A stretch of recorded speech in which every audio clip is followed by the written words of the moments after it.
이 정한론이라고 하는 것을 간략하게 설명한 동영상을 지금 방금 확인했는데, 이 요시다 쇼인으로 대표되는 이 정한론이라고 하는 것은 일본 근대 사회, 현대까지 영향을 미치고 있는 사실 논의라고 이야기를 할 수가 있습니다. 이 정한론의 내용을 학문적으로 정리한 사람이 요시다 쇼인이라고 하는 사람이었어요. 자, 요시다 쇼인은 이 유슈록이라고 하는 자신의 책에서 뭐라고 주장을 했냐면, 자, 러시아와 미국과 이 일본도 불평등한 강화 조약을 맺었다라고 이야기를 하고 있어요. 그쵸? 처음에는 일본도 힘이 약했기 때문에 이 서구 제국주의 열강과 불평등한 조약을 맺을 수밖에 없었습니다. 자, 그런데 아무리 일본이 근대화에 성공했다 할지라도 사실 이들의 힘이 여전히 강했던 거죠. 자, 그래서 이것을 함부로 파기할 수는 없었어요. 자, 그런데 계속해서 이렇게 불평등한 조약을 유지한다라고 하는 것은 일본 측이 끊임없이 손해를 본다라고 하는 것을 의미했습니다. 자, 그래서 이 요시다 쇼이는 어떤 방법을 택했냐면, 자, 국력을, 나라의 힘을 길러서 조선, 만주, 중국을 복종시키고, 자, 열강과의 교역, 즉 러시아나 미국과 맺었던 이 불평등한 강화에서, 자, 그것 때문에 계속해서 재산과 토지가 외부로 유출되는 거예요. 자, 얘네랑 강화 조약을 다시 개선하는 게 가장 좋겠지만, 아직은 일본의 힘이 없기 때문에 이것을 함부로 파기할 수는 없고, 대신에 이 다른 나라를 지배해서 그 다른 나라를 수탈함으로써, 자, 이러한 열강에서 잃어버린 국가의 재산과 토지를, 자, 조선과 만주에서 보상받고자 했습니다. 자, 그러기 위해서는 가장 가까이 있었던 이 조선이라고 하는 것은 정복의 대상이 되어야 됐어요. 자, 지금 학생분들은 또 생각을 하실 수가 있어요. 아니, 뭐, 요시다 쇼이는 근데 뭐 19세기의 사람인 것이고, 19세기, 20세기의 사람인 것이고, 사실 뭐, 이 사람의 그런 학문적인 배경이 뭐 지금까지 이 공부를 해야 될 만큼 중요한가라고 생각을 할 수가 있는데, 사실 이 요시다 쇼인이 주장했던 이 정한론적인 인식이라고 하는 것은 현재 일본 정치계를 비롯한 일반 전반에 영향을 미치고 있는 내용입니다. 일본이 현재 한국에 대해서 가지고 있는 입장, 스탠스 같은 것들이나, 아니면 현재 일본이 왜 극우적으로 나아가는가를 설명해주는 하나의 원인이 되는, 즉 이 사상적인 원류라고 할 수가 있는 것이 바로 이 요시다 쇼인의 정한론이라고 이야기를 할 수가 있어요. 특히나 우리에게는 이제 아베 신조가 굉장히 뭐 망언도 많이 하고, 뭐 야스쿠니 신사를 방문한다든지, 아니면은 일본의 역사 교과서 왜곡을 가져온다라든지, 아니면 강제징용이나 아니면은 뭐 징병, 그리고 위안부 문제에 대해서 뭐 전혀 사과를 하지 않고, 이런 문제 때문에 굉장히 유명하죠. 근데 이 사람뿐만이 아니라 이제 아베 신조의 뒤를 이은 스가 요시히데나 그 지금 총리인 기시다 후미오 같은 경우에도 다 이 아베와 가까웠고, 이 아베가 가장 존경하는 사람 중에 하나가 바로 이 요시다 쇼인이었습니다. 자, 한반도를 정벌해서 일본에게 이득이 되게 한다라고 하는 이 정한론의 논리라고 하는 것이 근대에만 존재했던 사상이 아니라, 자, 현대 일본까지 굉장히 강력한 영향을 미치고 있는 것이고, 자, 그런 의미에서 일본의 현재 한국에 대한 태도를 보여주고, 현재 일본이 왜 한국에 대해서 그런 태도를 보이는가에 대한 사상적인 원류를 거꾸로 거슬러 올라가면 결국 이 요시다 쇼인의 정한론적인 인식과 맞닥뜨려지게 됩니다.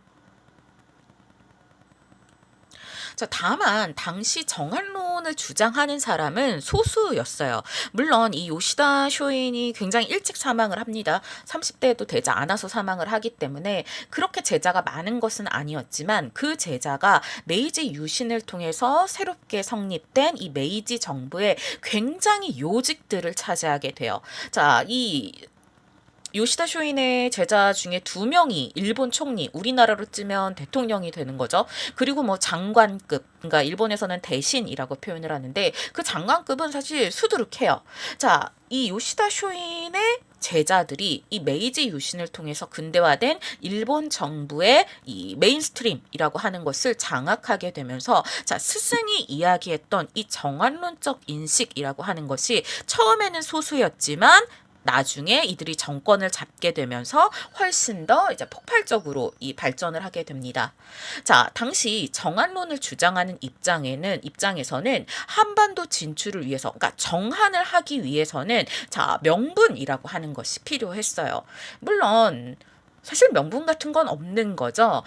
다른 나라를 침략하는 것은 대부분의 경우에 경제적 이득을 위해서입니다. 아니면 영토를 확보하거나 경제적 이득을 위해서이지만 현대에도 그렇지만 과거에도 소위 말하는 이 명분, 믿건 믿지 않든 전쟁을 시작할 때는 명분이라고 하는 것이 필요했어요. 자, 그 명분을 찾는 것이 가장 좋은 것이 역사에서 그러했다. 이 과거의 역사를 소급하는 것이 이 명분을 형성하는 데 굉장히 중요한 역할을 하게 되는데, 자, 정한론을 주장하던 입장은 사실상 이 메이지 유신을 통해서 이 요시다 쇼인의 제자들이 정계로 진출하기 이전까지 소수의 의견에 불과했습니다. 자, 그랬기 때문에 이 정한론을 주장하는 입장에서는 한반도를 정벌해야 한다라고 하는 멋진 역사적인 명분, 정당성을 입증하는 증거가 굉장히 필요한 상황이었어요. 자, 이에 따라서 일본은 이 일본 서기의 내용을 근거로 해서 자, 왜가 한반도 남부를 200여 년간 군사적, 정치적으로, 실질적으로 지배했다라고 하는 이 임나 일본부설이라고 하는 것을 강력하게 주장을 하게 됩니다. 자, 사서에 그렇게 적혀져 있다라고 하는 거죠. 자, 그러면 사서에 적혀져 있는 말은 다 믿을 수 있는가 하는 점이에요.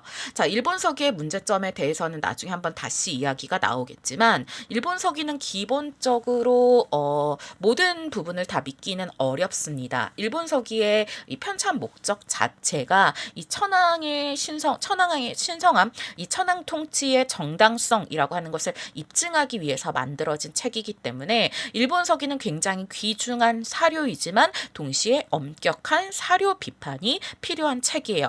자, 우선 일본 서기의 사료적인 성격의 문제가 있고 또 하나 중요한 문제는 이러한 일본 서기의 주장, 즉 이 임나 일본부설이라고 하는 것을 주장을 입증해줄 교차 자료가 없었다라고 하는 점입니다.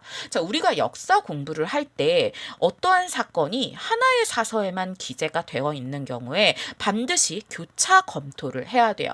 자, 예를 들어서 뭐 작은 사건 경우에는 그럴 수가 있겠죠. 뭐 누가 넘어졌다. 이거는 한 역사서에 뭐 적혀져 있을 수도 있어요. 자, 그런데 지금 일본 서기에서 주장하는 이 임나 일본부설 같은 경우에는 굉장히 긴 시간적인 범위를 바탕으로 하고 있죠. 자, 공간적으로도 굉장히 넓습니다. 자, 그러면 임나 일본부라고 하는 것이 실제로 존재했다면 이것은 일본 서기뿐만이 아니라 한국의 사서에도 기록이 되어야 하고 중국의 사서에도 기록이 되어야 되는 문제라고 하는 거예요. 자, 그런데 일본 서기에만 이 임나 일본부설이 등장을 하고 자, 이 일본 서기의 기록이라고 하는 것을 입증해줄, 즉 다른 방증 자료라고 하는 것이 없었다라고 하는 거예요.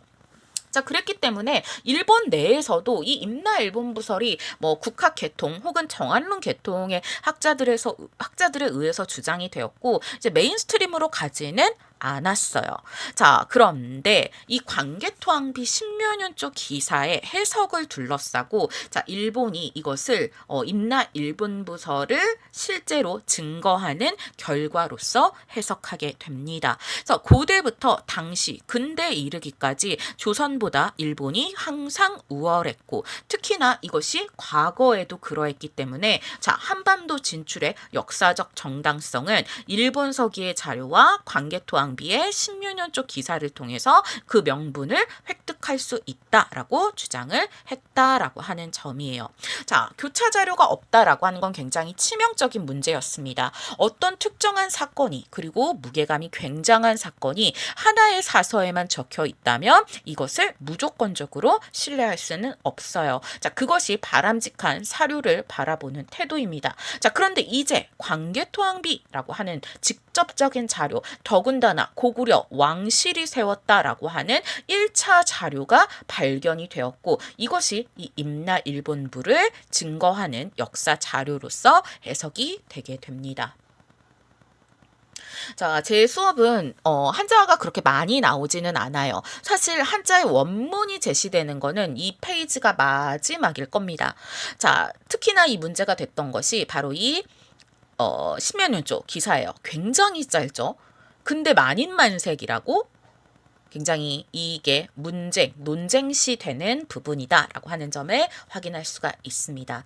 자, 일본 학자들은 이것을 어떻게 해석했냐면, 자, 왜가 신묘년에 레도 해파 바다를 건너서 왔다. 자, 그래서 뭘 했냐면 바다 건너와서 뭐 했냐면 백잔 땡땡 신라를 격파하고 이들을 뭐로 삼았다. 이게 become이 되는 거거든요. 영어로 이야기하면 신민, 자, 신하와 백성으로 삼았다라고 해석을 하게 됩니다. 자, 일본 서기에만 존재했기 때문에 이 임나 일본 부설은 일본 학계에서도 막 받아들여지는 상황은 아니었는데, 그러한 일본 서기에 임나 일본 부설의 존재. 자, 그리고 이 일본의 한반도 남부 지배의 결정적인 근거로 활용할 수 있는 기록이, 자, 1차 사료라고 할 수 있는 광개토항비 비문에서 확인이 되었다라고 하는 것을 발표하게 됩니다.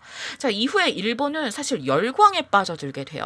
자, 당시 신문 기사의 제목들을 보게 되면은 이러한 기사가 발표가 되고, 이것이 일본이 주장했던 임나 일본 부설을 입증하는 역사적인 증거라고 발표가 되면서, 자, 일본 황국인의 이 천황의 제국인 거죠. 일본 황국인으로서 찬란함을 느낀다. 자, 조선을 정벌하는 것은 더 이상 뭐 경제적인 침탈, 영토적인 침탈 이러한 침략이 아니라, 자, 과거에도 그랬기 때문에, 과거에도 일본이 조선을 지배했기 때문에, 자, 근대에도 일본이 조선을 지배해야 한다라고 하는, 즉 이들의 입장에서는, 이들 주장의 입장에서는 이것이 약탈, 침략이 아니라 과거의 모습을 그대로 회복하는 것이다 라고 해석이 되게 됩니다. 자, 이에 따라서 이 광개토항비라고 하는 고대의 역사적인 기록은 근대 일본인들의 대외 팽창, 이 정치적, 외교적 이해관계를 정당화하는 도구로서 이용이 되게 됩니다. 자, 정말로 열광에 빠져들어요. 이 정한론의 역사적 근거라고 하는 것이 광개토항비에서 찾아졌고, 더군다나 5세기 초반 당시에 고구려인, 특히나 고구려 왕실이죠. 자, 고구려 왕실이 직접 작성한 1급의 사료에서, 자, 왜가 한반도 남부에서 실제로 활동했음을 증명해주는, 즉 임나 일본부의 존재, 그리고 그것에서 이어지는 임나 일본부설, 일본의 한반도 남부 지배의 결정적인 근거로 활용할 수 있는 기록이 등장했다라고 하는 것입니다. 자, 그러면 이제 한국 학계도 가만히 있을 수가 없겠죠. 자, 상황이 이렇게 되자 일제 식민지 치하에 있었던 한국의 민족주의 사학자들도 1930년대 이래로 이 해석에 대해서 이제 비판을 들고 이제 나오기 시작합니다. 여러분들 아마 정인보 선생은 들어보셨을 거예요. 뭐 조선학 운동 뭐 이걸로 유명하신 분인데, 이 정인보는 뭐라고 이것을 해석을 하게 되냐면, 자, 신묘년조의 행위 주체를 왜가 아니라 고구려로 보고 새로운 해석을 제시하게 됩니다. 자, 제가 앞에서 이야기를 했던 것처럼 금성문의 경우에는 이 서사 공간, 즉 글자를 쓸 수 있는 공간이 극도로 제한된다는 특징을 가져요. 자, 그렇기 때문에 많은 부분에서 생략이 발생한다라고 말씀을 드렸습니다. 자, 정인보도 그 지점에 집중을 하는 거예요. 자, 한문이 갖는 독특한 특성, 특히 다시 말해서 이 앞에서 반복되는 주어, 이 목적어 같은 것들은 사실 서사 공간이 굉장히 축약해야 되기 때문에 문맥에 따라서 종종 생략될 수 있다라고 하는 점을 감안을 한다라고 하는 거죠. 뭐 이거는 한국어도 마찬가지인 거죠. 제가 A라는 사람을 보고 나는 너를 사랑한다. 이게 완벽한 문장이에요.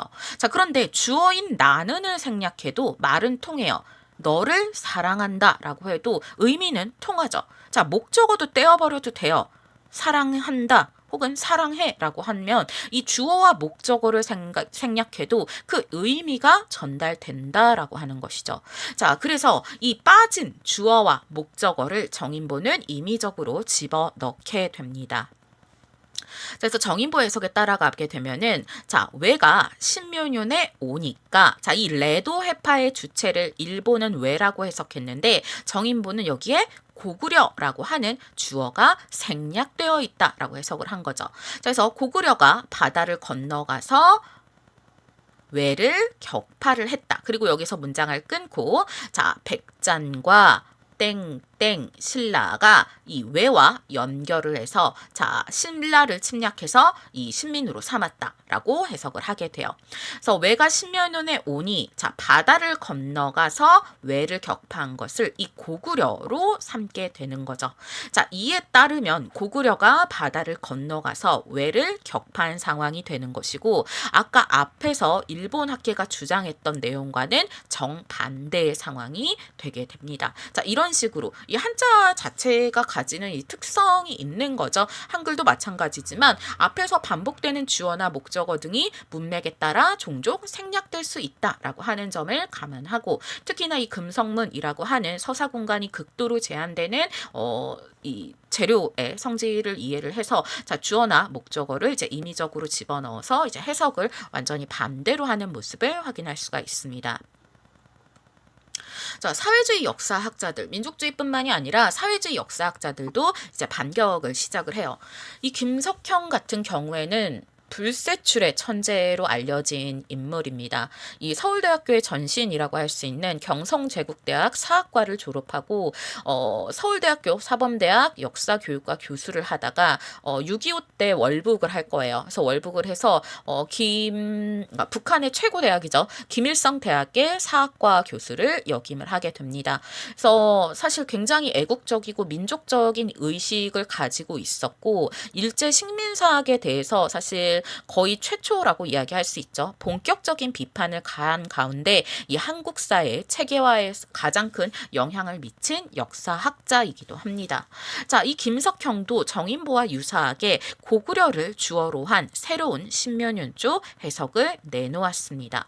자, 그래서 주어가 생략되어 있다라고 보고 자, 백제가 왜를 동원해서 자, 신묘년에 쳐들어온 거죠. 고구려를. 자, 그러니까 고구려는 바다를 건너가서 백잔을 격파하고 땡땡 신라를 신민으로 삼았다. 즉 신묘년조 기사에서 이 왜의 비중을 줄이면서 이 모든 것의 주체를 고구려 우위의 상황으로 다시 해석하고 있습니다. 자, 그러면서 이제 주장을 하는 거죠. 이 문서의 작성 주체라고 하는 것이 고구려이기 때문에 이 비석에서 등장하는 여러 가지 행위들의 이 고구려라고 하는 주체가 생략되어 있을 것이다 라고 이해를 하고 해석을 진행을 하고 있어요. 자, 근데 여러분들 지금 이거 한번 다시 읽어볼게요. 자, 백제가 왜를 동원해서 신묘년에 고구려에 쳐들어 왔다. 자, 고구려는 바다를 건너서 백잔을 격파하고 땡땡 신라를 신민으로 삼았다. 자, 조금 어색한 부분이 있지 않나요? 한번 지금 동영상 강의를 수강하고 있는 학생들이면 잠깐 이걸 그쳤다가 한번 생각해 보세요. 이게 뭔가 조금 이상하다. 근데 이거는 역사를 몰라도 이상해야 돼요. 한자를 몰라도 조금 이상해야 돼요. 생각 한번 해 보시겠어요? 자, 답변을 해준 친구분들이 있을 거라고 생각합니다. 자, 이상한 점은 고구려가 바다를 건너서 백잔, 즉 백제를 이야기를 하죠. 백제를 격파했다라고 하는 거예요. 자, 고구려와 백제는 국경을 육지에서 인접하고 있습니다. 자, 고구려가 백제를 공격하기 위해서 바다를 건널 필요가 없는 거죠. 뭔가 이상한 거예요. 자, 김석형은 이것을 바탕으로 이 분국설이라고 하는 것을 주장을 하게 됩니다. 자, 김석형의 분국설에 대해서는 이 임나 일본부 수업을 본격적으로 진행하는 다음 시간에 훨씬 더 자세하게 배우게 됩니다. 뭐 대충 아주 간략하게 여기에서 설명을 하자라고 한다면 뭐 필기하실 필요는 없어요. 왜냐면은 우리가 뒤에 일나 일본부 수업에서 굉장히 이 분국설은 자세하게 다루기 때문에 이 분국설이라고 하는 것은 분국 즉 분점이라고 생각을 하시면 돼요. 그러니까 본국이 있고 분점에 해당하는 분국이 있는 거죠.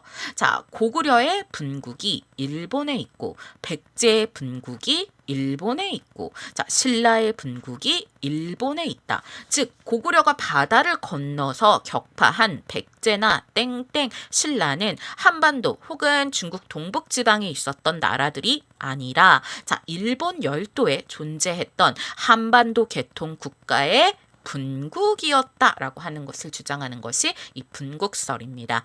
지금 제가 굉장히 간략하게 이 내용을 설명하기 때문에 조금 이해가 어려우실 수도 있는데 이것에 대해서는 뒤에서 다시 자세하게 다루게 됩니다.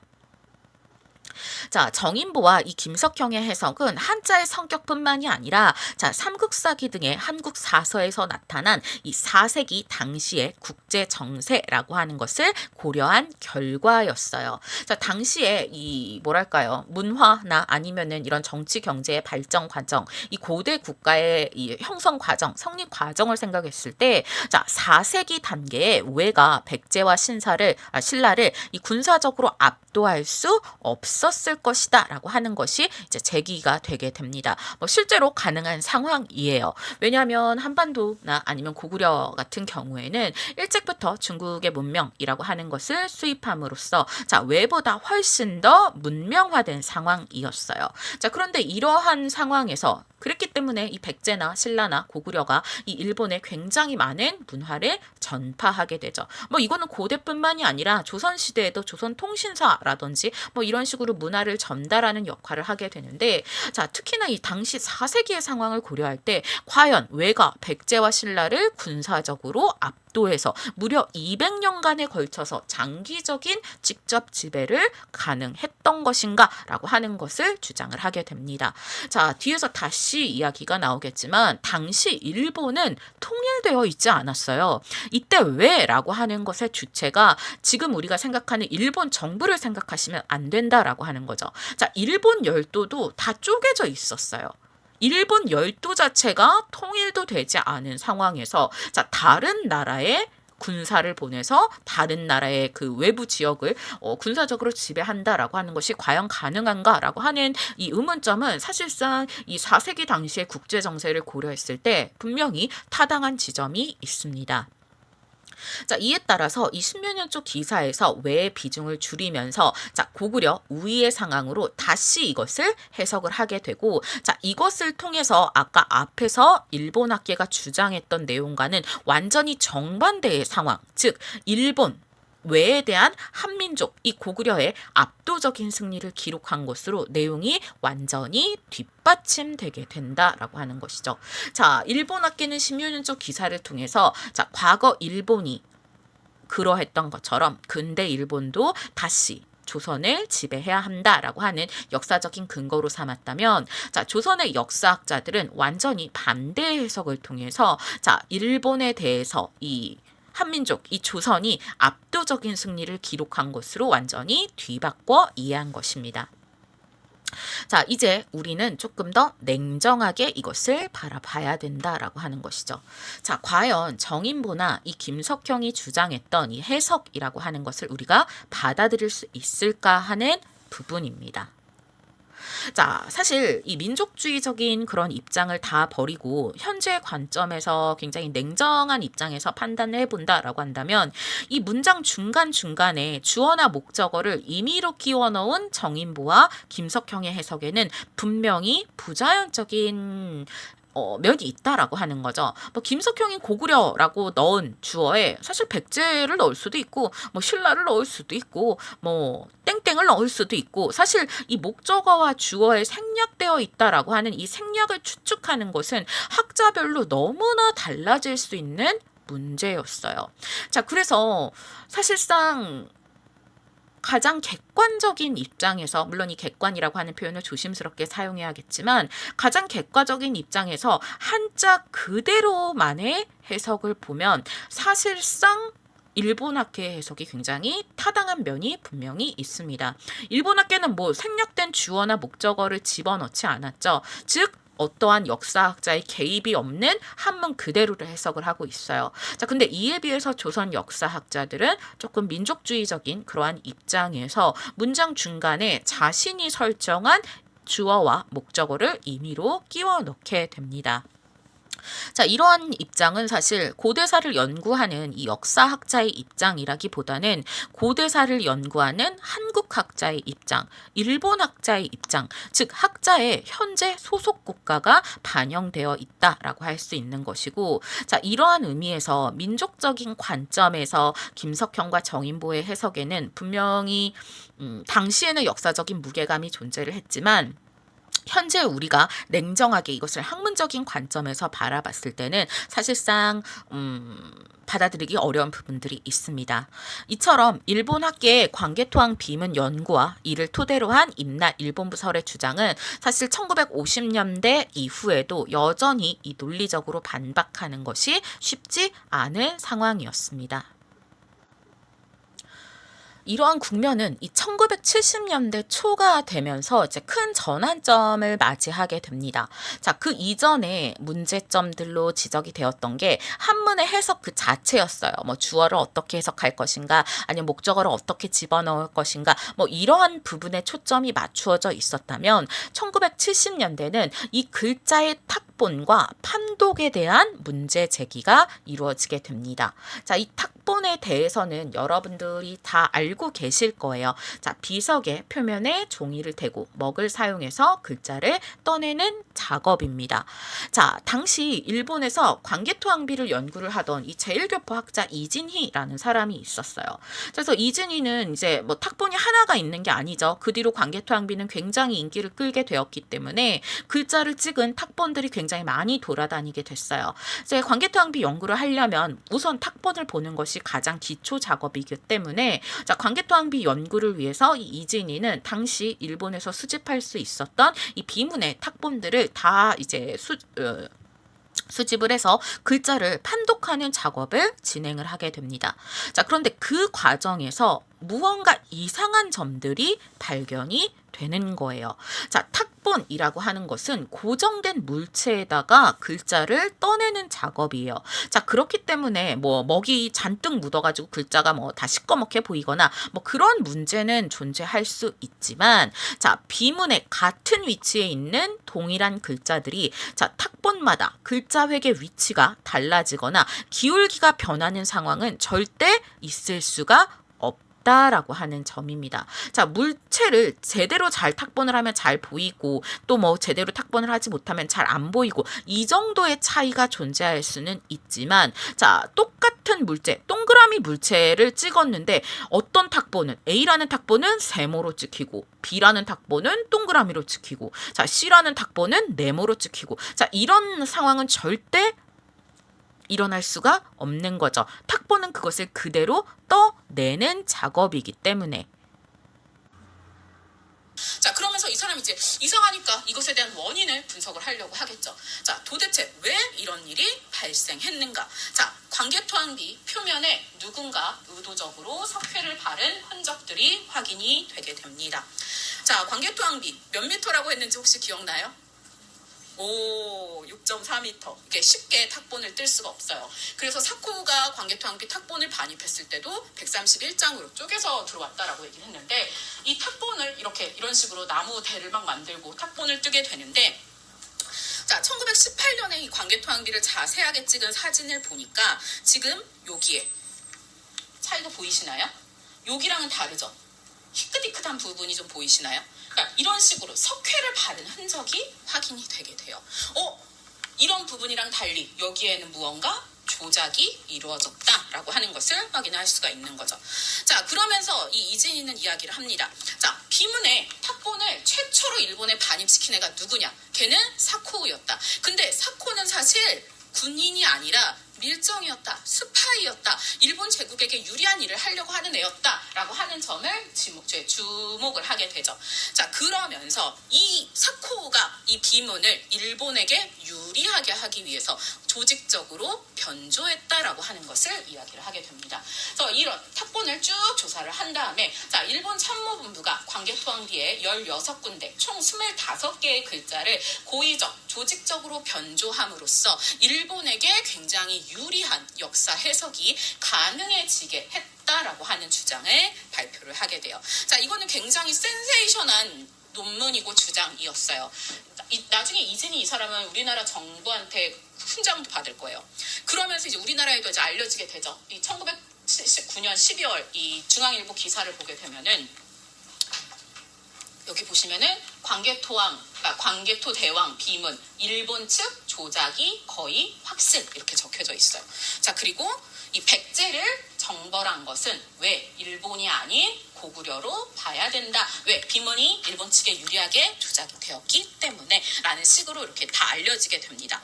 자, 일본 측은 이거를 딱 이 논문을 발표가 되고서 굉장히 충격을 받게 되죠. 자, 그러면서 이제 이야기를 하게 되는 거예요.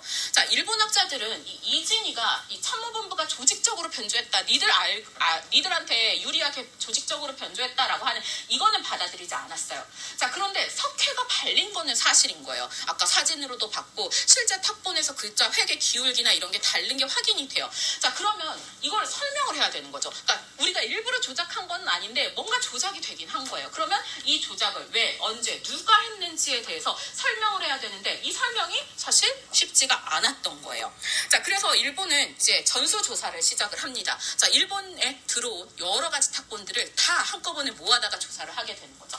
자, 그래서 일본 내 기존 탁본 가운데 이 석회가 발린 것, 그렇지 않은 것을 다 모조리 모아다가 이제 이 조사를 하게 되는데 이거를 구분하기가 굉장히 어려운 거예요. 그러니까 예를 들자라고 한다면 이게 원본이에요 라고 하고 여러 가지의 이 탁본을 준 다음에 틀린 거를 골라내라라고 하는 건 되게 쉬워요. 그쵸? 원본이라고 하는 것과 다른 거는 체크하면 되는 거니까. 근데 뭐가 원본인지 몰라요. 진짜랑 가짜를 수십 개를 섞어놓고 여기에서 몇 개를 뽑아내봐요. 근데 그 몇 개도 몇 개인지 모르는. 그러니까 이렇기 때문에 굉장히 어려운 거죠. 그러니까 진본이라고 하는 것이 딱 없는, 그러니까 원석탁본이라고 하는 것이 없는 상황에서 이거를 골라내는 거는 굉장히 어려운 일이었던 거예요.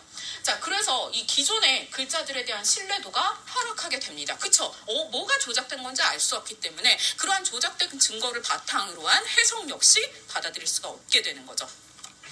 자, 일본 측이 최초로 제시했던 이 판독문에 대한 신뢰 자체가 떨어지면서 자, 한국 연구자들 역시 이를 그대로 받아들이기 굉장히 어렵게 됩니다. 자, 그래서 석회가 발리기 이전 시점, 그러니까 원래 그대로의 모습을 보여주는 그 원석 탁본에 대한 연구의 필요성이 제기가 되게 됩니다.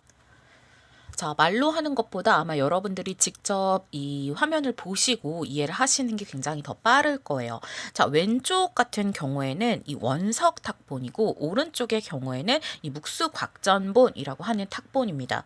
우리가 일반적으로 이제 딱 봤을 때는 사실 묵수곽전본이 훨씬 더 선명한 것처럼 보여요.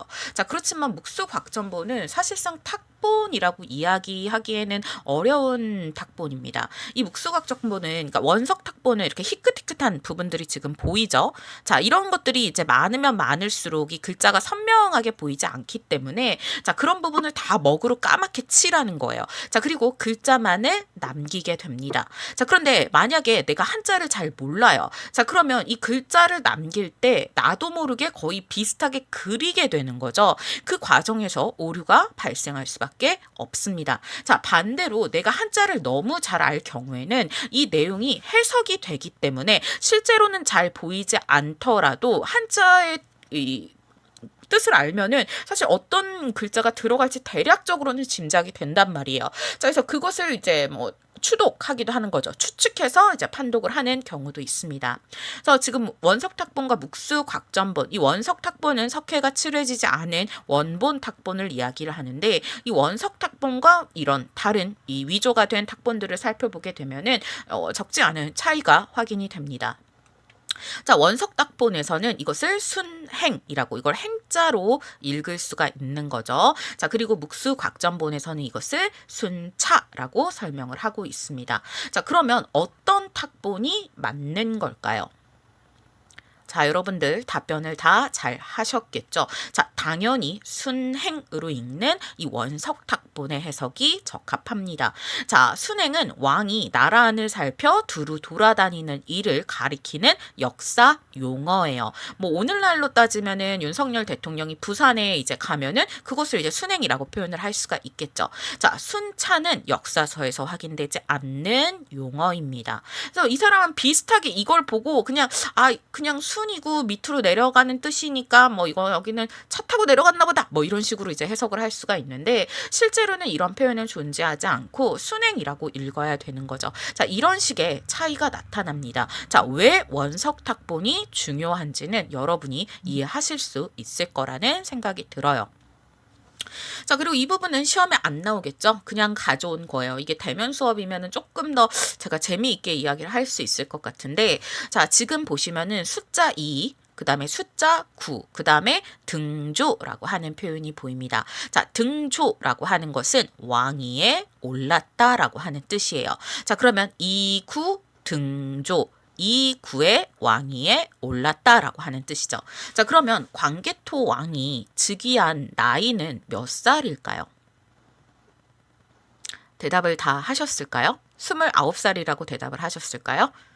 자, 29살로 읽지 않습니다. 자, 이런 비석에, 이건 시험범위 아니에요. 그냥 여러분들이 이제 비석을 보실 때 참고할 수 있는 내용인데, 숫자가 이런 식으로 병렬로 나열되는 경우에는 곱셈으로 이해합니다. 그래서 29살에 왕위에 올랐다로 해석하는 것이 아니라 29, 18, 18살에 왕위에 올랐다라고 이제 해석을 하는 거예요. 그래서 여러분들 뭐 28 청춘 들어보셨을 겁니다. 28 청춘은 28살이 청춘이라는 뜻이 아닌 거죠. 28에 16, 16살이 청춘이라는 거예요. 저도 그렇지만 여러분들도 이미 이제 청춘이 끝났다 뭐 이런 뜻인 건데, 그리고 뭐 여러분들 뭐 아기를 낳거나 이럴 경우에는 뭐 37일 동안 뭐 37일을 금한다 뭐 이런 표현을 들어보셨을 텐데, 37일도 37일간 금기를 이제 지키는 것이 아니라 37일 21일, 21일 동안 이제 금기를 지키는 것을 뜻합니다. 그래서 여러분들이 뭐 비문이나 이런 것들을 볼 이제 기회가 많지는 않으시겠지만, 뭐 사학과니까 아마 여러분들 여행 가시면은 남자친구 여자친구 들이 막 너 읽어봐라 뭐 무슨 이거 뭐냐 무슨 뭐냐 이런 거 물어볼 수도 있잖아요. 근데 이렇게 숫자가 병렬로 나열이 되는 경우에는 그냥 읽는 것이 아니라 이제 곱셈으로 읽는다라고 기억을 하시면 될 것 같아요.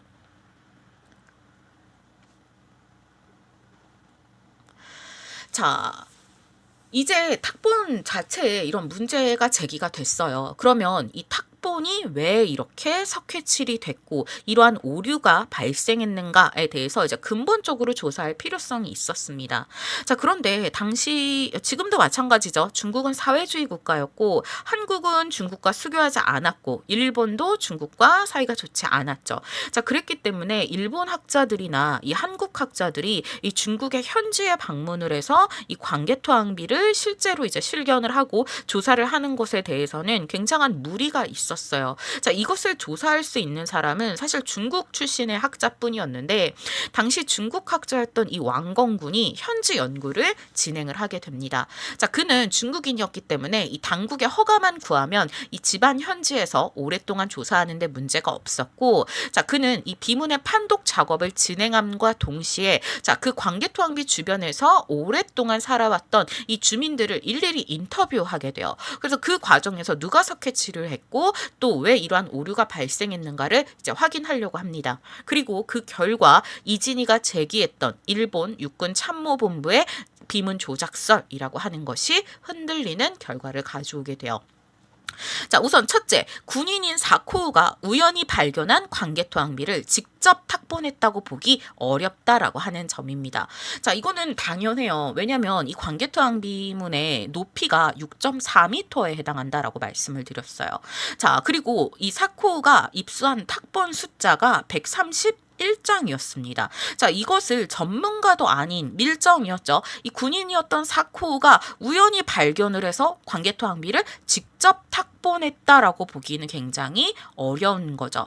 자, 만약에 조작을 위해서 했다면 탁본하는 과정에서 조작이 이루어져야 하는데 이것을 사코가 직접 탁본하지 않고 탁본된 종이를 입수했다면 그 이후에 왜곡이 이루어지기는 굉장히 어렵다라고 하는 점입니다. 자, 한 발 양보를 해서 만약에 사코가 직접 탁본한 주체, 뭐 나무다리 다 만들어가지고 131장을 다 찍어냈다라고 한 발 양보해서 이해를 하더라도, 자, 과연 이 사코가 십몇 년조의 한문 고어를 일본 측 고대사 연구에 유리하도록 조작하는 일이 과연 가능했겠는가 하는 의문이 제기돼요. 자, 이건 굉장히 치명적인 부분이 되는 거죠. 자, 사실 이 사코가 일본에 반입한 탁본이 완벽한 해석본이 나오기까지 무려 5년이 걸렸습니다. 자, 일본의 유수의 학자들이 5년이라고 하는 엄청난 시간을 들여서야 해석할 수 있고 그 내용의 의미를 파악할 수 있었어요. 자, 그런데 사쿠오가 광개토항비 비문을 딱 보고 여기에 이 글자를 이렇게 바꾸면은 일본 고대사의 임나 일본부서를 증명할 수 있겠구나, 이렇게 조작할 수 있겠구나라고 하는 것이 과연 가능했겠는가? 실질적으로 불가능한 이야기다라고 할 수가 있습니다. 자, 그리고 무엇보다도 중국인 전문 탁본업자의 존재가 밝혀지게 돼요. 자, 이 광개토항비는 이 십몇 년적 기사 때문에 굉장히 인기를 끌게 됐고, 이 광개토항비의 탁본이라고 하는 것은 굉장히 고가로 팔려 나갔습니다. 자, 그랬기 때문에 이 탁본을 해서 먹고 사는 사람들이 존재를 했던 거죠. 그만큼 수요가 있었기 때문에. 그래서 중국인 전문 탁본업자 이 초씨 부자라고 하는 사람이 있었는데, 자, 이 사람들이 이야기를 하는 거죠. 야, 이거 석회칠 누가 했어? 얘네가 얘기해요. 이거 우리가 했는데? 라고 이야기를 해요. 그래서 너는 왜 했어? 그러니까 이 사람들이 이야기하기를, 자, 광개토항비는 인위적인 가공을 최소한으로 하고 자연석을 그대로 살렸다라고 이야기를 했어요. 자, 이것은 곧 비문의 표면이라고 하는 것이 굉장히 울퉁불퉁하다라고 하는 것을 말합니다. 즉, 화선지같이 얇은 종이에 먹을 찍어서 하는 작업을 하기에는 굉장히 불편한 거죠. 그 과정에서 종이가 굉장히 많이 찢어질 거고, 뭐 사실상 여러분들이 현대 비석 같은 경우가 굉장히 매끈한 대리석에 이렇게 조각이 되어 있는데, 이것도 전문가가 아니면 탁본 뜨기 쉽지 않아요. 글자 예쁘게 안 떠져요. 자, 그런데 그 표면이 굉장히 울퉁불퉁한 이 광개토항비 비문을 탁본하는 과정에서 계속 로스가 발생을 하는 거죠. 종이나 뭐 이런 것에 대해서. 그래서 비문의 표면을 매끄럽게 하기 위해서 심하게 울퉁불퉁하게 된 부분에 석회칠을 했다라고 발표를 하게 됩니다. 자, 즉 이진이가 제기했던 일본 육군 참모본부의 조작적인 비문 조작설이라고 하는 것은 사실상 흔들리게 되는 거죠. 자, 이들은 석회 탁본이 이 탁본을 수월하게 하려는 의도에서 비면에 일부의 석회를 발랐을 뿐 글자를 조작하려고 하는 의도도 없었고, 사실 그럴 수 있는 능력도 없었다라고 하는 것이죠. 실제로 이 초씨 부자가 문맹이었다라고 이야기를 해요. 그러니까 글자를 모르는 거예요. 글자를 모르는데 이것을 고대사와 관련된 역사적인 부분들을 어떻게 조작을 할 수 있겠어요. 자, 왕건군의 이러한 현지 조사와 더불어서 1980년대 계속해서 일본학계는 이 원석 탁본을 찾기 위해서 계속해서 조사를 이어가게 되는데, 자, 탁본의 조사 과정에서 석회를 바르기 이전인 원석 탁본이 확인이 되게 됩니다. 자, 이제 진본이 발견이 됐어요. 그러면 진본과 다른 이 왜곡된 탁본들을 분류해내기가 훨씬 더 쉬워졌겠죠. 자, 원석 탁본과 석회 탁본을 비교를 해봤더니 일부 글자의 차이가 있었지만 그것이 역사상 전체를 왜곡할 수준은 아니었고, 사실상의 큰 차이, 의미 있는 차이는 발견되지 않았습니다. 즉, 일본 측이 십몇 년조를 의도적으로 조작했다라고 보기는 어렵다라고 하는 주장이 힘을 얻게 된 것입니다. 자, 그러면 우리는 이제 인정해야 되는구나. 십몇 년적 기사에 그렇게 적혀져 있고, 이진이가 제기했던 뭐 이런 탁본 주작설도 다 틀린 거고, 뭐 정인보나 김석형의 해석에는, 한문 해석에는 뭐 여러 가지 오류가 있을 수가 있기 때문에, 자, 우리는 일본이 주장했던 것처럼 이 십몇 년적 기사가 일본의 고대 한반도 남부지배라고 하는 것을 인정해야 하는가? 과연 이것을 역사적인 사실로 받아들일 수 있을까 하는 점입니다.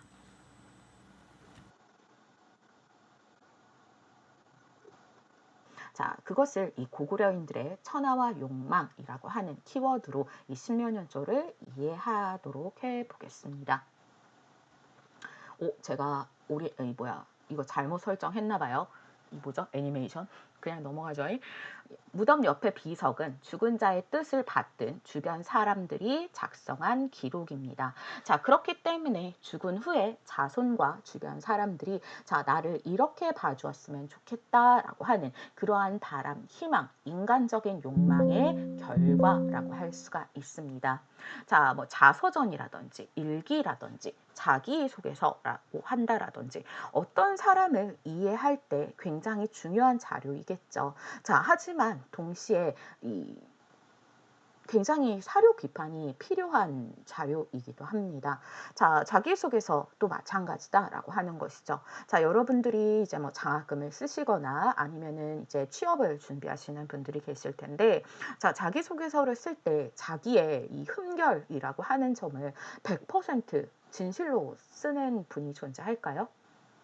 그렇지는 않을 거라고 생각이 돼요. 자, 어떠한 글쓰기도 독자를 전제하지 않는 경우는 존재하지 않습니다. 자, 실수, 인격적인 결함을 그대로 적을 수는 없다라고 하는 점이에요. 자, 일기는 독자가 자기 자신이에요. 자, 그렇지만 일기에도 자기에게 유리하게 그것이 의도했건 의도하지 않았건 자, 왜곡이라고 하는 것이 발생할 수밖에 없습니다.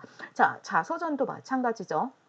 자, 여러분들이 뭐 이제 30년, 40년 후에 굉장히 훌륭한 분이 되시면 나중에 자서전을 편찬을 하실 거예요. 자, 이 자서전이라고 하는 것은 그 사람의 인생을 알아보는데 가장 중요한 기초 자료인 것이죠. 자, 동시에 자신이 자신의 행위에 대해서 쓴 글이기 때문에 가장 비판적으로 바라보아야 하는 글이기도 합니다. 자, 자서전이나 일기 등의 기록은 어떠한 인물을 파악할 때 가장 중요하고 1차적인 자료이지만 자, 동시에 자신의 입장에서 썼다라고 하는 것이죠. 자, 그 과정에서 의도했건 의도하지 않았건 이 왜곡이라고 하는 것이 분명히 발생하게 됩니다. 자, 그렇기 때문에 가장 엄밀한 사료 비판이라고 하는 거예요. 자, 관계토항비도 자료입니다. 자, 관계토항비에도 사료 비판이라고 하는 것이 필요하다라고 하는 뜻이에요. 자, 관계토항비는 우리가 이것을 역사 자료라고 생각을 하기 때문에 굉장히 진실, 사실만을 기록했을 것이라고 생각하기 쉽습니다. 자, 그런데 그렇게 보기 어렵다라고 하는 것이죠. 자, 관계토항비의 텍스트 자체가 자, 아버지였던 관계토항의 여러 가지 업적을 자, 그 아들이었던 장수왕이 기록한 내용이에요. 자, 그 과정에서 당연히 의도하지 않았던 왜곡이라고 하는 것이 존재할 수밖에 없겠죠. 자, 우리가 관계토대항비를 100% 진실이라고 볼 수 없는 부분들이 이제 군데군데 확인이 됩니다. 자, 요게 신묘년조예요. 우리 앞에서 봤던 거. 왜가 신묘년에 레도해파 바다를 건너서 깨뜨렸다. 백장과 땡땡과 신라를 깨뜨려서 신민으로 삼았다라고 이야기를 하고 있습니다. 자, 이게 100% 진실이고 자, 관계토 대왕비라고 하는 것이 100% 진실만을 기록한 텍스트라고 한다면 관계토왕비에 실린 모든 기사의 내용은 100% 진실이어야 되겠죠. 자, 바로 이 앞문장의 내용이 이것입니다. 자, 백잔 죄송합니다. 자, 백잔 신라는 옛날부터 이었다. 뭐였냐면 송민이었다. 조공을 바치는. 자, 백잔과 신라는 옛날부터 고구려에 속했던 신하라는 거죠. 자, 송민으로서 조공에 왔다. 자, 그런데 이 신묘년조 일이 일어났다라고 이야기를 하고 있어요. 자, 우선 여기에서 조금 여러분들이 이상한 거를 확인을 하셔야 된다라고 하는 점인 거죠. 자, 신라는 우리가 아는 신라로 쓰여져 있습니다. 자, 그런데 백제는 다르게 쓰여져 있어요. 자, 당시에도 백제라는 국명은 존재했습니다. 자, 근데 백제를 백제로 부르는 것이 아니라 백찬이라고 부르고 있어요. 그러면 잔이 뭐지? 자, 잔은 잔인하다, 흉악하다, 살해하다, 사납다, 모자라다, 뭐 어쩌고 저쩌고. 자, 여러분들 급식 드시죠? 자, 급식 드시고 남은 것들 뭐라고 얘기합니까? 잔반 처리한다라고 이야기를 하죠. 자, 그 잔자예요.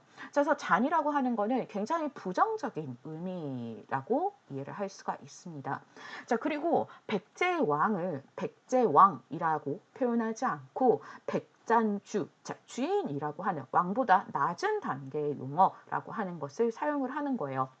자, 그래서 잔주라고 하는 표현이 나오게 되면은 백제왕을 가리키는 표현입니다. 자, 뭔가 이상하죠? 백제나 신라나 옛날부터 고구려에 굉장히 충성한 애들인데 왜 신라는 그대로 두고 백제는 굉장히 비하하는 용어를 사용했을까 하는 점입니다. 자, 요것도 의심이 된다라고 하는 점이에요. 자, 그렇다라고 한다면 이 문장을 전제로 해서 이야기되고 있는 이 신묘년조 역시 우리가 의심해 볼 필요가 있다라고 하는 점입니다.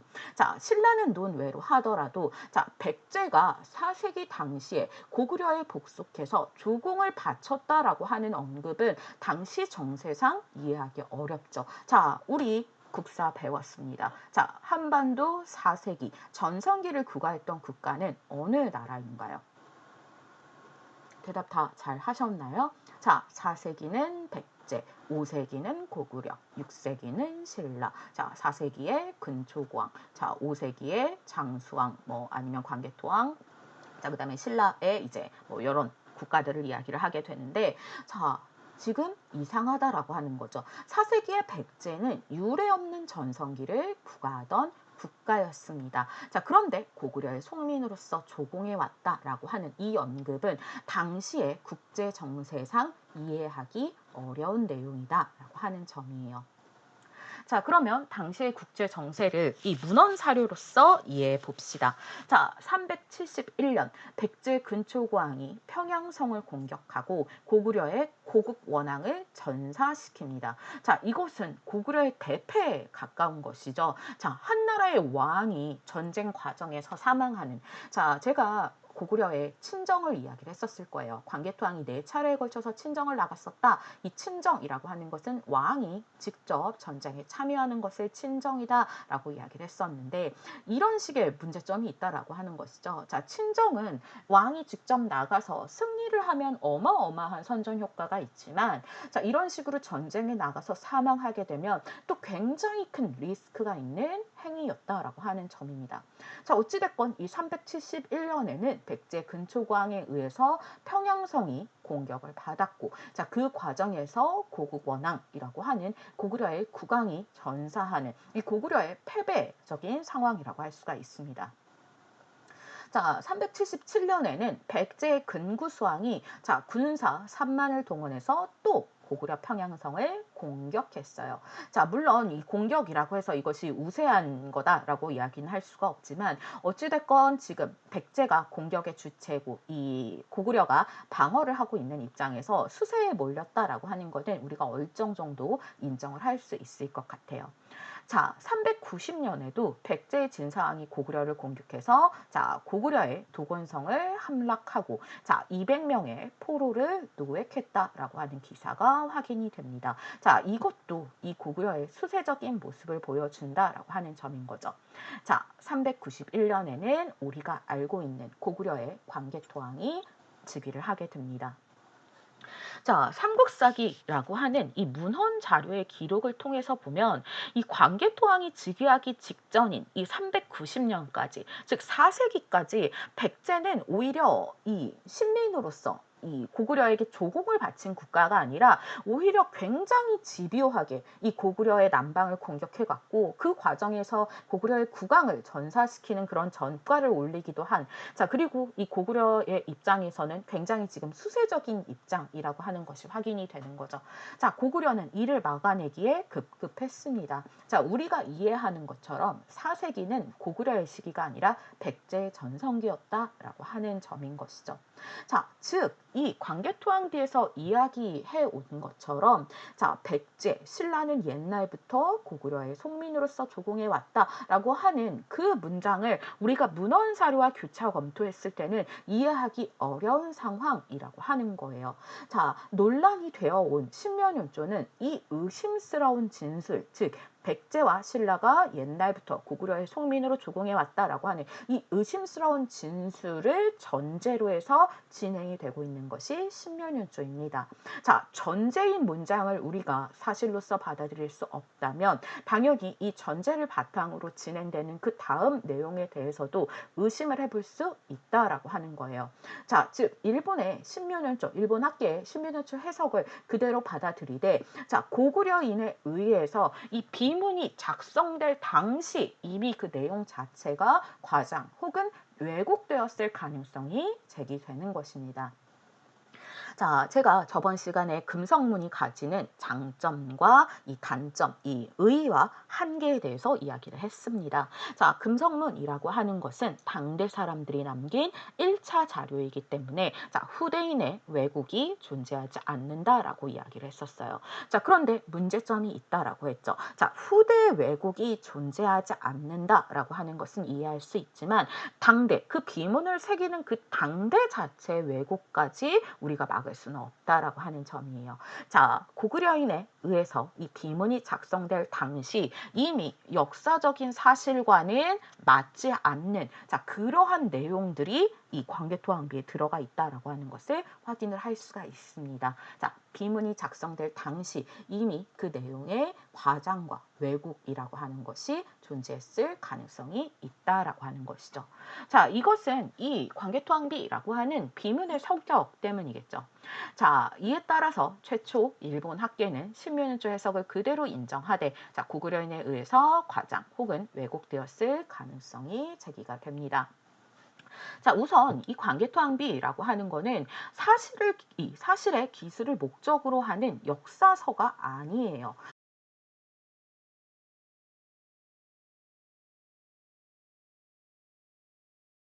자, 역사서가 아니고, 자, 장수왕이 아들이 아버지였던 이 광개토왕의 업적을 대회에 과시하고자 작성한 비문입니다. 즉, 아버지를 그리면서 이 아들이 작성한 비석이에요.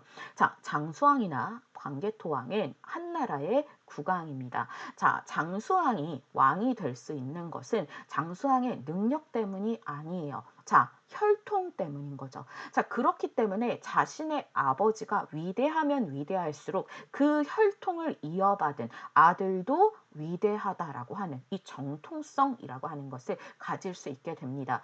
자, 반대로 아버지가 쓰레기예요. 자, 그러면 그 아들인 장수왕도 힘을 잃을 수밖에 없는 거죠. 왜? 핏줄, 혈통이기 때문에. 자, 그래서 이 장수왕이 자신의 정통성을 높이기 위해서는 스스로 이것을 높이는 방법도 있지만 자신이 왕위를 계승할 수 있었던 그 근본적인 배경, 즉 아버지의 업적이라고 하는 것을 굉장히 과시할 필요가 있습니다. 자, 이러한 훌륭한 아버지의 피를 이어받은 것이 바로 나 장수왕이다라고 하는 것이기 때문에. 자, 그리고 이 고구려 귀족과 백성에게 고구려 왕실이 일으킨 전쟁과 승리. 자, 광개토왕은 정복군주로 유명하다라고 이야기를 했었어요. 자, 굉장히 많은 전쟁을 일으키고 그리고 그것을 승리로 이끌면서 자, 고구려의 영토를 굉장히 팽창시킨 인물입니다. 자, 정치적인 선전물이겠죠. 자, 실제로 이 광개토왕비를 보시면 아시겠지만 그리고 상상해 보실 수 있을 거예요. 6.4m예요. 자, 실제로 윗부분은 읽기 힘들어요. 자, 독자를 배려하지 않은 구조인 거죠. 자, 그리고 지금처럼 우리는 다 글을 알죠. 자, 우리는 문맹률이 굉장히 낮은 현대에 살고 있습니다. 자, 그런데 한자로 적혀진 이 유려한 중국식의 한자로 적혀진 이것을 사실 읽을 수 있는 식자층이라고 하는 거는 굉장히 극소수로 사실상 한정되어 있을 거예요. 자, 그래서 사람들이 이 비석을 봐도 이 글자를 읽고 어쩌고저쩌고 하는 것이 아니라 자, 이 비문 자체의 이 압도적인 크기 자체가 곧 정치적 선전물로서 기능하는 역할을 합니다. 자, 저렇게 큰 비석이 있대. 자, 근데 그 비석에는 뭐라고 적혀져 있는지 나는 읽을 수 없지만 사람들은 아는 거죠. 그 내용이 광개토항의 훌륭한 전쟁과 승리의 서사라고 하는 것은.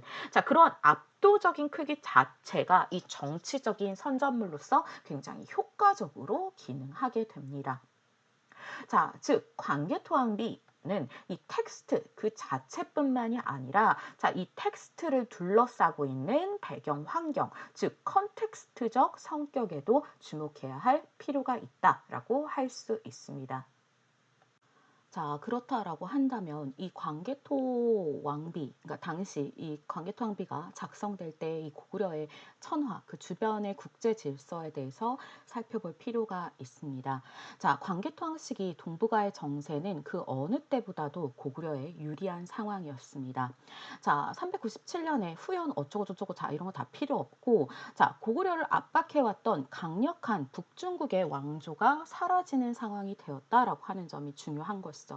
자, 중국의 분열과 통일 시기는 이 대외 관계에 있어서 굉장히 차이점을 드러내게 됩니다.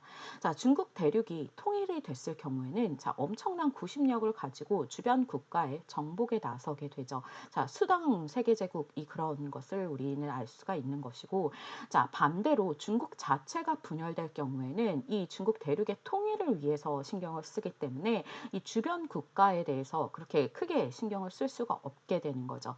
자, 당시 이 광개토왕이 즉위하던 이 시점에는 이 분열기에 해당이 됩니다. 자, 그렇기 때문에 고구려를 압박해야 할 이유도 없고, 자, 그럴 능력도 존재하지 않는 거죠. 자, 자신들의 내분에 쌓여서 지금 전쟁을 하고 있는 상황이기 때문에 자, 고구려를 압박하는 것이 이제 쉽지 않은 상황이 되게 됩니다.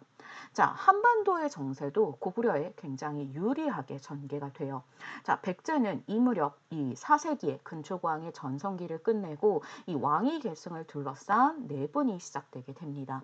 자, 일본 서기에는 이 왕위 계승을 둘러싼 내분이 기록이 되어 있는데 원래 이 백제의 왕실은 칭류왕에서 아신왕 그리고 아신왕에서 이제 뭐 다른 왕으로 넘어가야 되는 그런 상황인데 이 삼촌에 의해서 조카의 왕위가 강탈되는 현상이 나타나게 됩니다. 자, 그래서 칭류왕에서 아들이었던 아신왕에게 왕위가 물려가는 것이 아니라 자, 칭류왕의 동생이었던 이 진사왕이 왕위를 차지하게 되는 것이죠.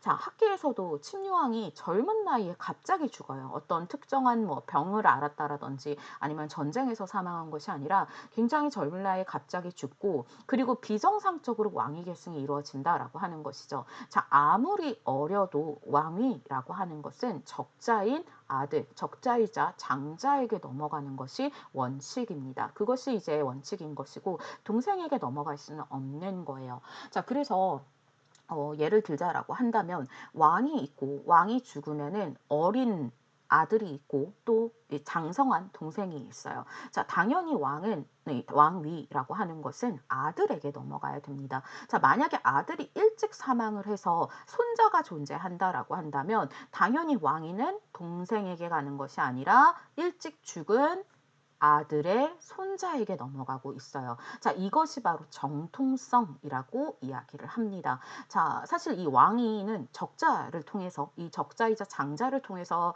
이어지게 되는 것이고 사실상 그 나머지는 다 곁가지인 거죠. 둘째 아들 이하부터는 다 곁가지이기 때문에 사실상 정통성을 갖기가 굉장히 어려워요.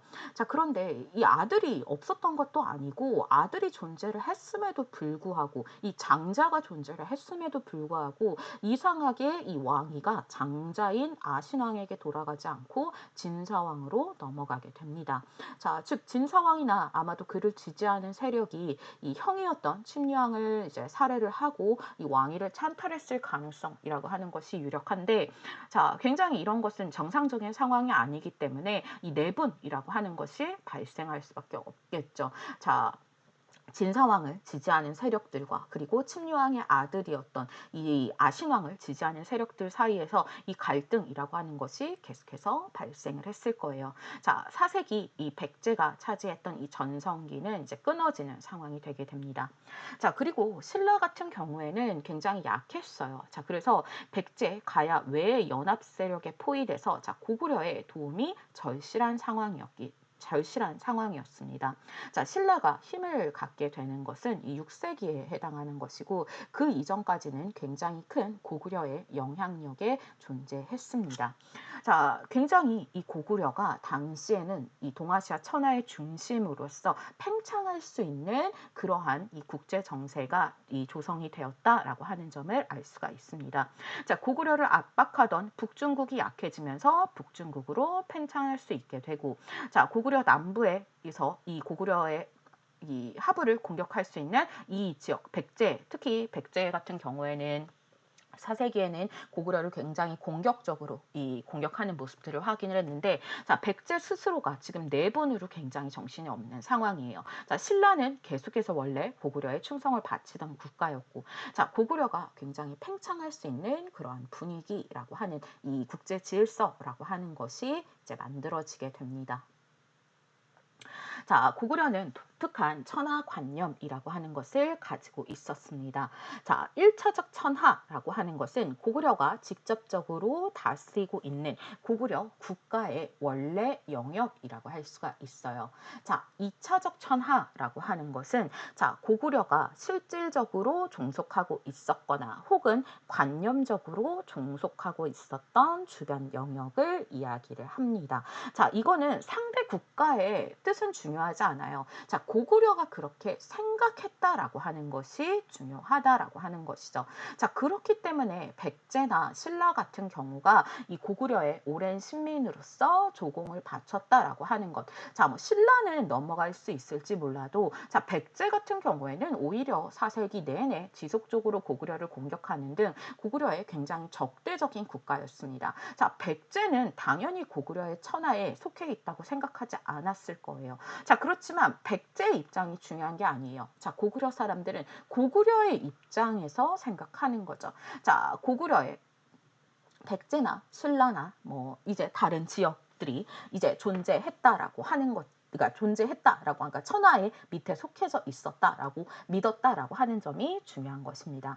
자, 그리고 이 3차적 천하가 존재를 하는 것이죠. 자, 이외에 그러니까 고구려 원 국가도 아니고, 자, 고구려의 영향력이 미치는 주변 영역도 아니고, 자, 그것을 벗어난 아예 다른 곳. 자, 이것을 이제 3차적 천하라고 하고, 이 동아시아 전역에 산지하는, 그러니까 고구려가 알고 있었던 이 당시 세계관으로 파악하고 있었던 그 여러 지역은 이 3차적 천하에 들어가게 됩니다. 자, 고구려의 천하관이라고 하는 것은 이 1차적 천하, 즉 고구려 국가의 영역을 넘어서는 범위의 틀이었어요. 자, 국가라는 범주를 넘어서는 고구려인의 인식의 틀이었고, 자, 고구려와 이 중국 왕조의 관념 세계를 자, 서열이 아닌 병존으로 이해를 했습니다. 자, 그래서 이 중국이 있고 그 중국 밑에 고구려가 존재하는 것이 아니라 자, 중국 따로, 고구려의 천하 따로, 중국의 천하 따로, 고구려의 천하 따로 이렇게 생각을 했던 것이죠. 자, 그래서 어떠한 위계가 있는 서열이 존재한 것이 아니라 자, 독자적으로 병존했다라고 하는 점이 이제 중요하다라고 하는 점입니다.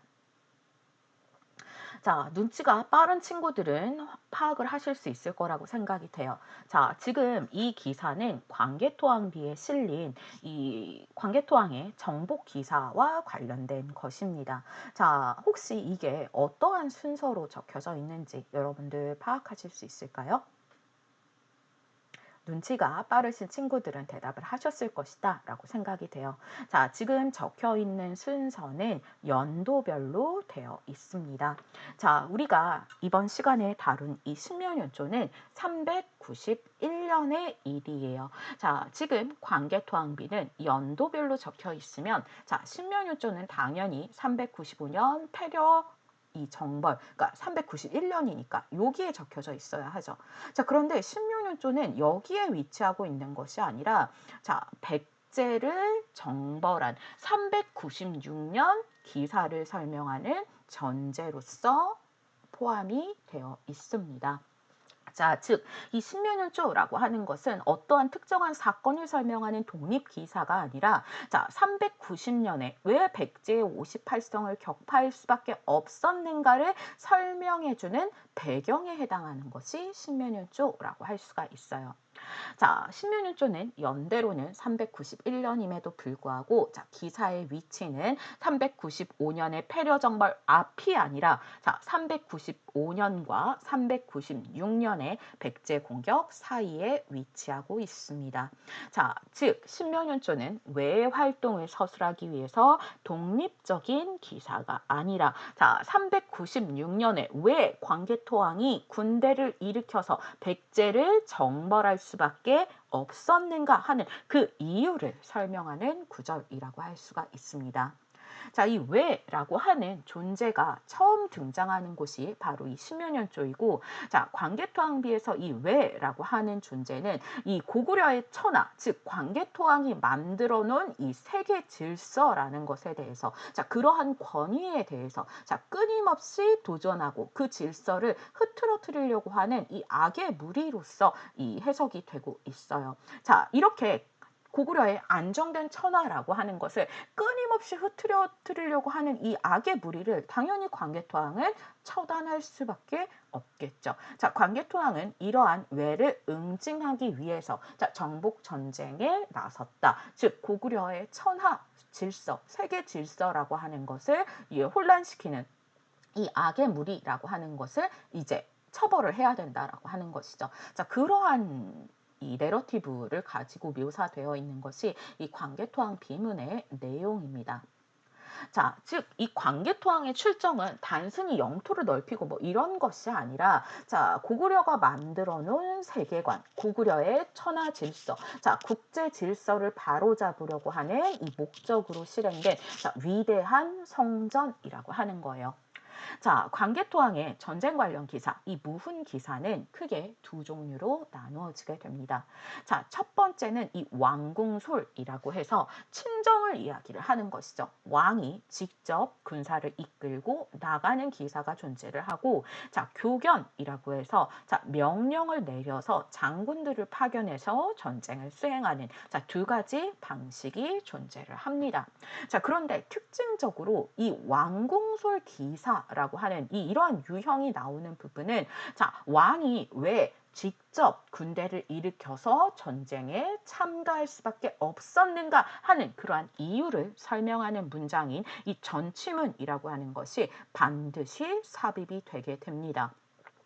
자, 그러니까 고구려에 굉장히 불리한 상황이 제시가 되는 거예요. 자, 그래서 이러한 불리한 상황이라고 하는 그러한 위기, 국가적인 위기라고 하는 거는 이 교견으로는 이 뭐랄까요?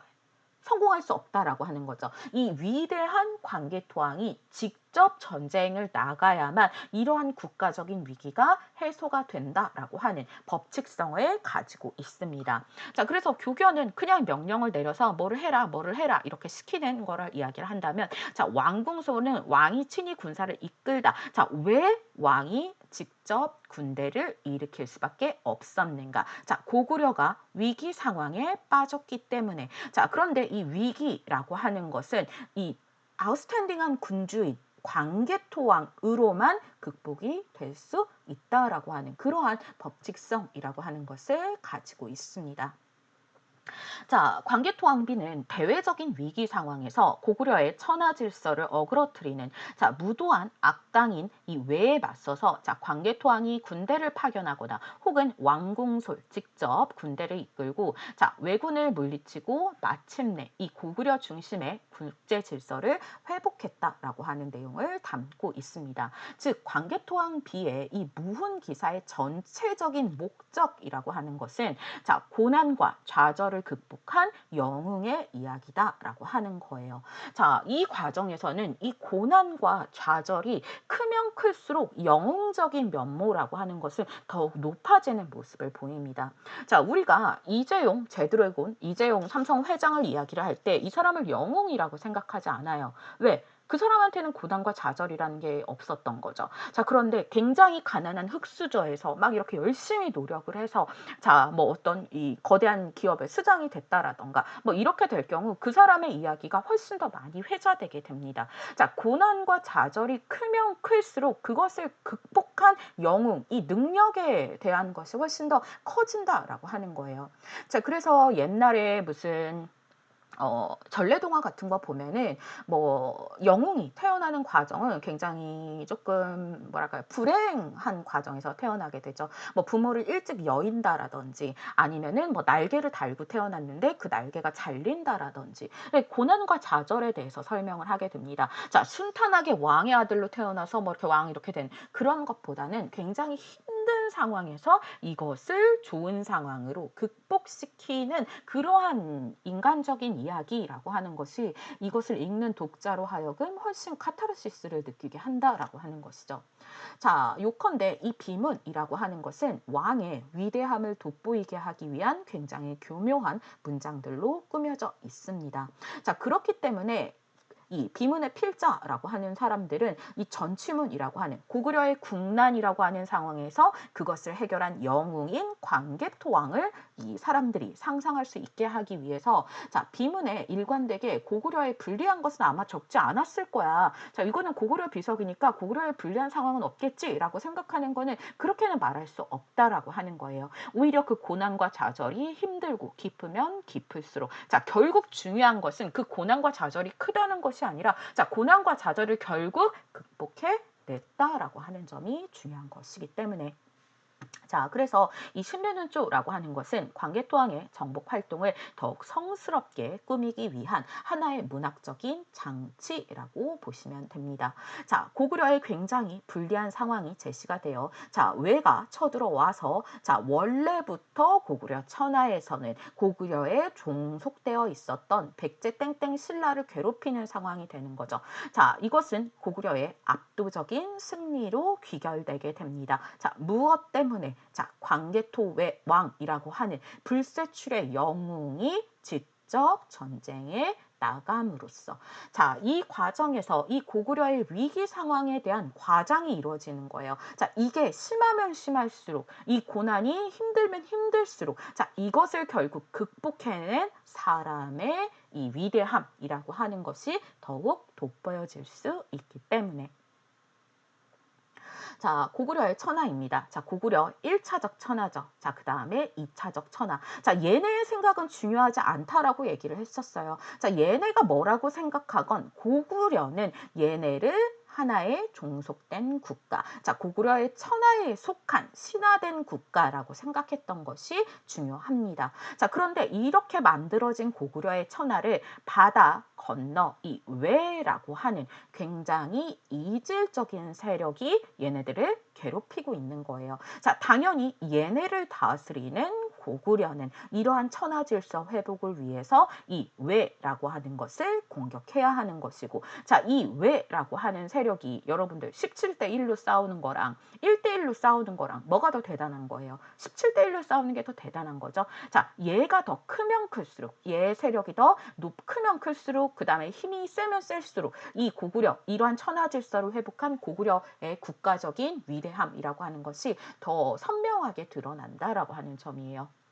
그래서 여러분들 뭐 게임 좋아하시는지 모르겠지만 쪼렙을 이기는 것보다 왕을 이기는 게 좋은 거잖아요. 그래서 최근에 가장 인기 있었던 게임이 최근에는 엘든링 정도일까요? 엘든링 정도일 것 같은데 뭐 하나 좀비 죽이는 거랑 그 다음에 뭐 예를 들자면 말레니아 깨는 거랑은 차이가 있다라고 하는 점인 거죠. 훨씬 더 이 레벨 10짜리를 깨는 거를 이 사람들이 더 잘한다, 훌륭하다, 위대하다라고 생각을 하게 됩니다. 자, 그래서 이 광개토왕 비문에서 이 외라고 하는 것은 트릭스터로서 존재했음을 알 수가 있습니다.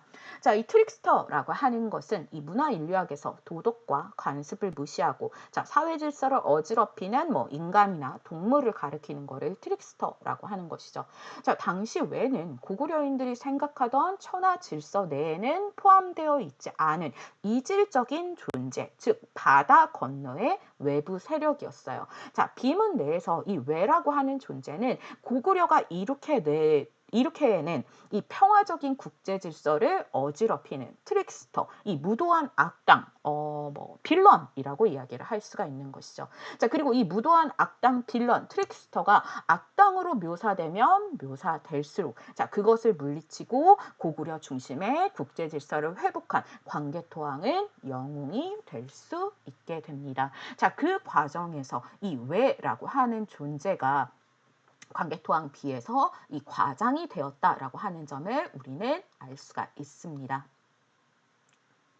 자, 당시 외에는 백제와 군사 동맹을 맺고 있었어요. 그래서 여러 차례 용병을 자주 보내던 상황인데, 자, 왜군은 아마 백제군 소속이었겠죠. 용병이었기 때문에. 자, 그런데 광개토왕의 입장에서는 이 반란의 주체가 백제가 될 수는 없어요. 왜? 고구려의 세계관에서는 백제는 그렇든 그렇지 않든 백제가 고구려의 세계관 내에서는 이미 신하로 정해져 있었기 때문에 감히 반란을 일으킬 수 있는 주체가 될 수는 없다라고 하는 것입니다. 자, 다른 나라랑 전쟁을 할 때 이런 타국과가 아니라 이 내란이 일어난다는 것은 훨씬 정통성이 큰 타격이 존재하게 되죠. 자, 지금도 뭐 그렇지만은 이 내란이 일어난다라고 하는 것은 그 사람이 지금 그 나라의 수장이 제대로 나라를 다스리지 못하고 있다라고 하는 거예요.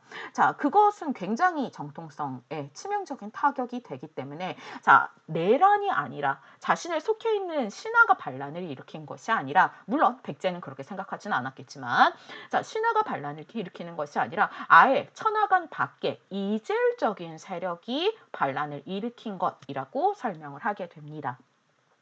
자, 비문 속에서는 이 광개토왕의 업적을 극대화하기 위한 구상 속에서 사실상 이 전쟁의 주체는 백제일 거예요. 왜냐하면 우리가 앞에서 삼국사기 통해서 살펴봤던 것처럼 백제와 고구려는 4세기 내내 대립적인 그런 관계였습니다. 자, 그랬기 때문에 이 백제가 사실상 이 전투를 주도한 주체였겠지만, 고구려의 천하관 내에서는 감히 반란을 일으킬 수 없는 거예요. 왜? 백제는 이미 고구려 천하 질서에 속한 신화된 국가이기 때문에. 자, 그래서 전쟁의 주체인 이 백제를 지워버리고, 자, 강력하고 이질적인 3차적 천하에 속한 이 왜가 전투를 주도한 것처럼 서술하는 것이 바로 이 광개토왕 비문의 서술 방식입니다. 즉, 내란이 아니라, 자, 외부 세력의 존재가 필요했다라고 하는 것이죠. 자, 실제 전투를 주도한 주체는 백제였겠지만, 자, 고구려의 천하 질서, 천하관에서는 그렇게 상정될 수 없기 때문에, 자, 그 주체를 왜로 바꾸어서 서술했다라고 하는 것입니다. 자, 광개토왕비에 적힌 광개토왕의 정복 활동 자체는 역사적 사실에 바탕을 두고 있습니다. 하지만 그 정복이 시작된 명분이나, 자, 그러한 의미는 고구려 중심의 천하관에 기반해서, 자, 새롭게 꾸며낸 이야기라고 하는 점이에요. 자, 왜? 광개토왕비는 역사적인 사실을, 객관적인 사실을 기술을 목적으로 하는 역사서가 아니고, 자, 아들이었던 장수왕이 아버지였던 광개토왕의 업적을 과시함으로써, 자, 자신의 정통성을 수립하는 과정이었고, 자, 그리고 이 거대한 크기로 봤을 때, 자, 고구려의 귀족과 백성에게, 자, 고구려 왕실이 이렇게 너네를 잘 다스리고 있어, 자, 타국과의 전쟁에서 이렇게 승리를 했어, 영웅이 다스리고 있는 국가야 라고 하는 전쟁과 승리의 서사라고 하는 것을 널리 알리는 정치적 선전물이기도 했기 때문에, 자, 우리가 이 광개토왕 비문이라고 하는 것을 100% 역사적인 사실로서 이해를 하는 것이 아니라, 자, 이 비문에 있는 텍스트, 그리고 이 비문을 둘러싼 당시의 여러 가지 정세, 즉 컨텍스트까지 이해해야 함을 여러분들이 기억을 하셨으면 좋겠습니다.